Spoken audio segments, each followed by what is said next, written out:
Yes, we are live now. Hello friends, this is Arun Tiwari and in this video I am going to explain you the second chapter from economics section 9th standard people as resource.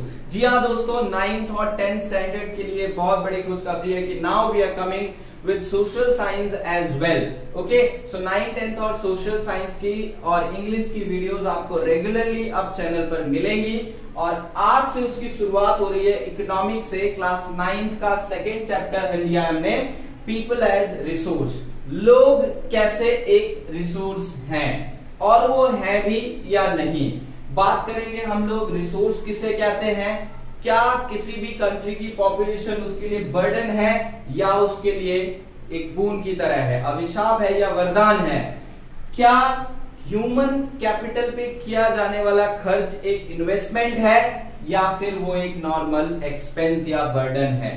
फिर उसके बाद बात करेंगे sectors of economy. सो बहुत कुछ होने वाला है वीडियो में दोस्तों, लाइक शेयर और सब्सक्राइब करना बिल्कुल मत भूलना, ठीक है.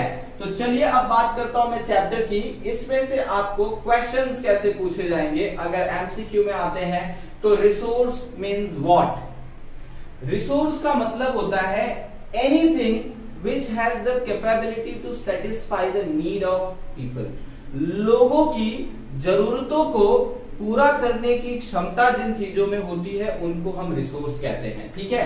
Anything which is having the capability, okay, that is having capability to fulfill our needs. हमारी जरूरतों को जो चीजें पूरा कर सके वही रिसोर्स है. जैसे हमारी जरूरत है कि हमको कार चलाना है तो पेट्रोल हमारे लिए रिसोर्स है, ठीक है. दूसरा, मेरी एक कंपनी है, मुझे वर्कर की जरूरत है तो लेबर मेरे लिए रिसोर्स है, ठीक है. तीसरा, मुझे कंपनी ओपन करनी है, जगह चाहिए तो वो लैंड मेरे लिए रिसोर्स है, ठीक है. तो जितनी भी चीजें, आपको भूख लगी है पानी आपके लिए, या प्यास लगी है पानी, भूख लगी है तो खाना आपके लिए रिसोर्स है, ठीक है. तो रिसोर्सेस क्या होते हैं, ये आपकी जरूरतों को पूरा करते हैं. अब हम बात करते हैं पॉपुलेशन यानी लोग. किसी भी कंट्री में, इंडिया जैसी कंट्री में जहां 130 करोड़ से ज्यादा लोग रहते हैं, we are largest country in terms of young group, यानी 35 से कम एज वाले लोगों की संख्या दुनिया में इंडिया में सबसे ज्यादा है. इसका मतलब India is a young blooded country. बहुत ही जो है नवजवानों का खून, गर्म खून दौड़ रहा है, यानी इंडिया जो चाहे वो कर सकता है.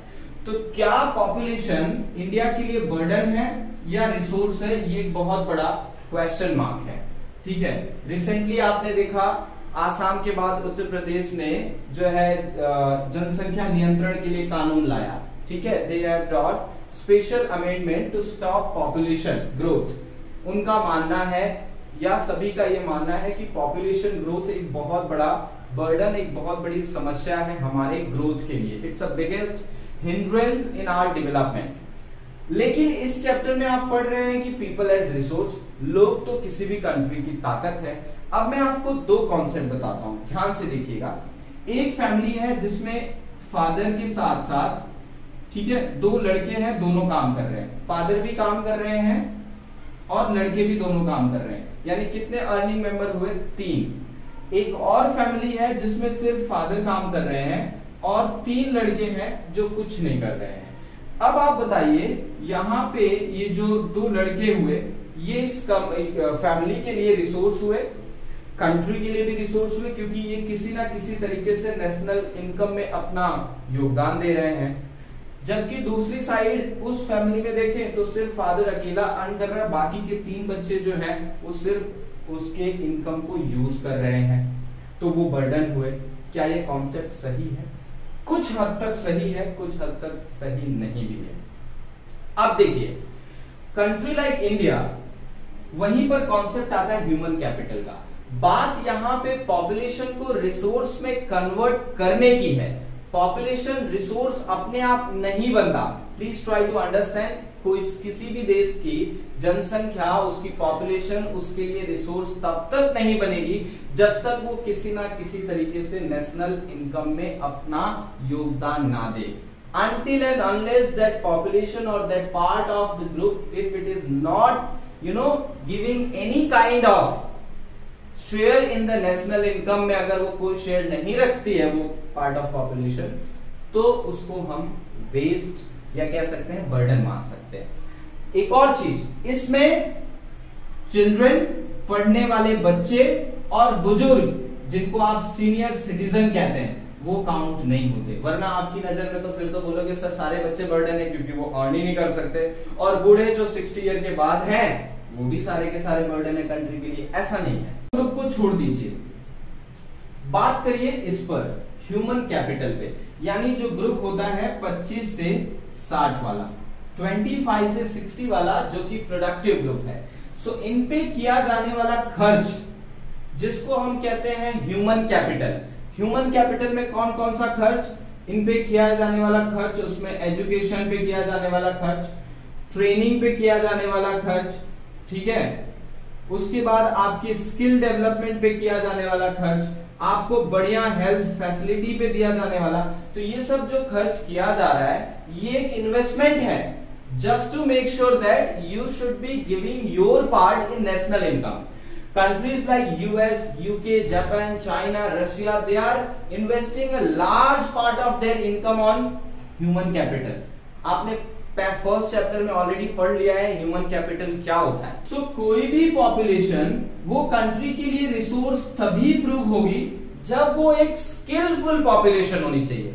आपके लिए सकल और विलास की स्टोरी बुक में दी है, जहां पे सकल और विलास दोनों ही एक ही स्कूल में पढ़ते थे, लेकिन एक के पेरेंट ने ये डिसाइड किया कि मुझे अपने बच्चे को पढ़ाना है, उन्होंने लोन लिया बच्चे को पढ़ाने के लिए, और बेटा बाद में सॉफ्टवेयर इंजीनियर बनके अच्छी कंपनी में अर्न करने लगा, पूरी फैमिली की लाइफ चेंज हो गई। तो वो बंदा कंपनी के लिए, कंट्री के लिए क्या प्रूव हुआ? रिसोर्स। लेकिन एट द सेम टाइम दूसरा जिसने पढ़ाई नहीं की, अपने पेरेंट्स के साथ उनके लोकल बिजनेस में काम किया और अंत में उसकी लाइफ सिर्फ मछलियां फिश सेलिंग में ही खत्म हो गई, तो वो तो कंट्री के लिए बर्डन होगा ऑफ कोर्स, क्योंकि वो कुछ भी कंट्री में इनकम में शेयर नहीं दे रहा है, वो सिर्फ कंज्यूम कर रहा है, कुछ रिटर्न में दे नहीं रहा है। तो किसी भी कंट्री की पॉपुलेशन उसके लिए रिसोर्स तभी होगी when it is paying it's part into national income. तो ये क्वेश्चन अगर आपको आता है कि एक्सप्लेन या फिर एक्सपेंस डन या investment done on human capital, expense done on human capital, is it an investment और एन एक्सपेंस? ह्यूमन कैपिटल पे किया जाने वाला खर्च एक एक्सपेंस है या इन्वेस्टमेंट है, बताइए। तो of course it is an investment, because after this expense on education, expense on health services, expense on skill improvement program will ultimately result the capacity, working capacity of the people of the country and turn them from a normal person to a resource. उनको normal इंसान से resource में convert करेगी, जहां पर वो भी country की इनकम में पार्टिसिपेट करेंगे। And this is how people of any country becomes resource, and that is the reason all the developed countries are giving huge share of total income, अपनी total income का एक बहुत ज्यादा हिस्सा वो इन पर खर्च करती है ह्यूमन कैपिटल पे, ठीक है। तो हम जो भी काम इस इकोनॉमी में करते हैं वो 3 सेक्टर में डिवाइड होके किसी ना किसी एक पार्ट में आता है, तो उसी को हम बोलते हैं सेक्टर्स ऑफ इकोनॉमी। ये 3 मार्क का 2 मार्क का मैंडेटरी क्वेश्चन है, एक्सप्लेन सेक्टर्स ऑफ इकोनॉमी, ठीक है। तो उसमें पहला सेक्टर है एग्रीकल्चर, जिसको हम किस नाम से जानते हैं? इसको हम जानते हैं प्राइमरी। किस सेक्टर के नाम से? प्राइमरी सेक्टर के नाम से। दूसरा है बिजनेस, ठीक है, जिसको हम किस नाम से जानते हैं? सेकेंडरी। और तीसरा है सर्विस सेक्टर, जिसको हम जानते हैं टर्शियरी के नेम से, ठीक है। ये 3 सेक्टर है किसी भी इकोनॉमी में, दुनिया की कोई भी इकोनॉमी हो उसमें कोई भी काम हो रहा है, ये इन 3 कैटेगरी में ही आता है, ठीक है। 1 बाय 1 मैं आपको एक्सप्लेन करता हूं कि प्राइमरी सेक्टर क्या होता है। Primary sector is the sector which is related with the natural resources, ठीक है। फिर से एक बार ध्यान दीजिएगा, प्राइमरी सेक्टर वो सेक्टर है इकोनॉमी का which deals with the natural resources which are available. हमारे पास जो नेचुरल रिसोर्सेज अवेलेबल है उनका यूज करके जो भी सेक्टर अर्निंग करता है उसको हम प्राइमरी सेक्टर कहते हैं। इसमें क्या क्या आता है, इसमें एग्रीकल्चर आता है एंड एग्रीकल्चर रिलेटेड एक्टिविटी, खाली एग्रीकल्चर नहीं। अब आप कहेंगे एग्रीकल्चर रिलेटेड एक्टिविटी तो उसमें एनिमल हस्बेंड्री आता है, फॉरेस्ट्री आता है, ठीक है, फिशरीज आता है, पोल्ट्री फार्मिंग आता है, डेयरी आता है, ठीक है, माइनिंग आती है। ये सारे क्या है, ये सारे नेचुरल रिसोर्सेज हैं। इसमें आपको अपना कुछ ऐड करना नहीं है, it is already provided by nature. आप एग्रीकल्चर करते हैं, लैंड आपके पास है, उसका यूज करके आप प्रोडक्शन करते हैं। आप फिशरीज करते हैं, पोल्ट्री फार्मिंग करते हैं, दीज आर नेचुरल रिसोर्सेज। तो बेसिकली जब आप नेचर के साथ जुड़कर किसी चीज को बनाते हैं वो आता है प्राइमरी सेक्टर में, agriculture and agriculture related activities, ठीक है। दूसरा जो है जिसका नाम है बिजनेस या सेकेंडरी, तो प्राइमरी सेक्टर से मिलने वाली चीजों के ऊपर ही, प्राइमरी सेक्टर से मिलने वाली चीजों के ऊपर ही प्रोसेस करके उसकी यूटिलिटी या उसकी यूजेबिलिटी जो सेक्टर बढ़ाता है वो होता है सेकेंडरी सेक्टर। जैसे व्हीट जो कि एग्रीकल्चर से मिला है वो प्राइमरी सेक्टर का प्रोडक्ट है, लेकिन जब उससे ब्रेड और बिस्किट बनता है तो वो सेकेंडरी सेक्टर का प्रोडक्ट है, क्योंकि व्हीट को कंपनी में ले जाया गया, मशीनरीज में उसको एक कंप्लीट प्रोसेस हुई, व्हीट को व्हीट फ्लोर में कन्वर्ट किया गया, वहां से उसका ब्रेड बनाया गया, फिर उसमें दूसरे इंग्रेडिएंट्स मिला के उसको बिस्किट भी बनाया गया। तो कहने का मतलब जो भी यहां से प्रोडक्ट मिला है उसके ऊपर कुछ ना कुछ प्रोसेस करके उसकी यूजेबिलिटी को बढ़ा देना। आप व्हीट कितना खाओगे, व्हीट फ्लोर ही कितना खाओगे, इम्पॉसिबल है, लेकिन अगर उसी व्हीट फ्लोर को बिस्किट बना दिया जा रहा है तो उसकी यूजेबिलिटी बढ़ गई। You can take example of cotton. Cotton जो है इट इज ओनली यूजफुल, अगर आप नॉर्मल कॉटन को लेंगे तो घरों में पूजा करने के लिए यूज हो जाए बस, लेकिन उसी कॉटन को कंपनी में ले जाके लूम्स फैक्ट्रीज में ले जाकर उसके कपड़े बनाए जाते हैं, वहां से वो डाइन पेंटिंग मिल्स में जाके पेंट होके प्रिंट होके आता है जो आज हमने पहने हैं। तो उस कॉटन की यूजेबिलिटी किसने बढ़ाई, सेकेंडरी सेक्टर ने। किसी भी कंट्री की इकोनॉमी के डेवलपमेंट में सबसे बड़ा रोल अगर किसी सेक्टर का होता है तो वो होता है सेकेंडरी सेक्टर का, क्योंकि इसमें हैवी इंडस्ट्रीज आती हैं। आगे 10th और 11th 12th स्टैंडर्ड में आप heavy industries, small scale industries, middle scale industries, large scale industries के बारे में पढ़ेंगे, तो आपको ये भी डिवाइड होगा इंडस्ट्रीज भी 2 पार्ट में, डिफरेंट पार्ट्स। बट अभी आपको ये समझना है कि एग्रीकल्चर या प्राइमरी सेक्टर से मिलने वाली चीजों के ऊपर प्रोसेस करके जब उसकी यूजेबिलिटी बढ़ाई जाए तो वो आता है बिजनेस में। इसमें आपको मशीनरीज आ जाती हैं, इसमें आपको हैवी इंडस्ट्रीज आ जाती हैं, सीमेंट आ जाता है, मिनरल्स, रॉ मटेरियल्स के ऊपर काम करके, फॉर एग्जांपल आयरन आपने आयरन माइन से निकाला, ठीक है, वो आयरन किसी काम का नहीं, लेकिन उसी का डोर बन गया तो वो दरवाजा एक सिक्योरिटी के लिए काम आता है, लेकिन उसको बनाता कौन है, सेकेंडरी। अब बात करते हैं टर्शरी, सर्विस सेक्टर, इसका नाम ही बता रहा है सर्विस, यानी ये कुछ मैन्युफैक्चर नहीं करता। It is a link between or we can also say that A dash is a recessive allele. Business को लिंक करने की प्रेजेंट टाइम में लिंक तो छोड़ो जरूरत बन गया है। इसके अंदर क्या क्या आता है, सबसे इंपॉर्टेंट इसमें कोई चीज होती है तो वो है transport, banking, insurance, okay, telephone या जिसको टेलीकम्युनिकेशन कहते हैं, ये सब पार्ट है सर्विस सेक्टर के। अब आप सोचिए, आपने व्हीट का भी प्रोडक्शन कर लिया, इंडस्ट्री वाले ने उससे ब्रेड और बिस्किट भी बना लिए, लेकिन क्या वो लोगों तक पहुंचेगा, नो। उसको लोगों तक पहुंचाने के लिए आपको ट्रांसपोर्ट की जरूरत पड़ेगी, सिक्योरिटी के लिए आपको इंश्योरेंस की जरूरत पड़ेगी, पेमेंट के लिए आपको बैंक की जरूरत पड़ेगी। इसका मतलब है कि जो सर्विस सेक्टर होते हैं they act as a bridge between primary and secondary. Primary और सेकेंडरी इंडस्ट्री के बीच में ब्रिज की तरह काम करते हैं। आप प्राइमरी को ही ले लो, एक किसान ने जितना भी व्हीट का प्रोडक्शन किया, क्या आपको लगता है वो सारा का सारा व्हीट मार्केट में ऐसे ही हाथों में ले जाके बेच सकता है? No, it's not possible. उसको भी ट्रांसपोर्ट की जरूरत पड़ेगी। He also need security. आजकल तो फसल बीमा योजना आ चुकी है, यानी आपकी जो खेतों में फसल है उसका भी आप इंश्योरेंस करवा सकते हो।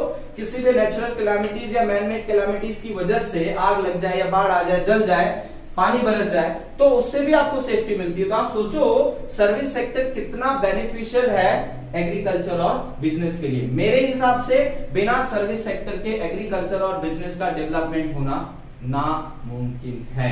आज दुनिया की जितनी भी बड़ी कंपनियां हैं, आपके हाथों में उनका मोबाइल, आपके हाथों में एप्पल का मोबाइल है जो कि दुनिया के किसी और कंट्री में बनता है और आप उसको यूज करते हो। आया कैसे यहां तक, कभी आपने सोचा यहां तक कैसे आता है?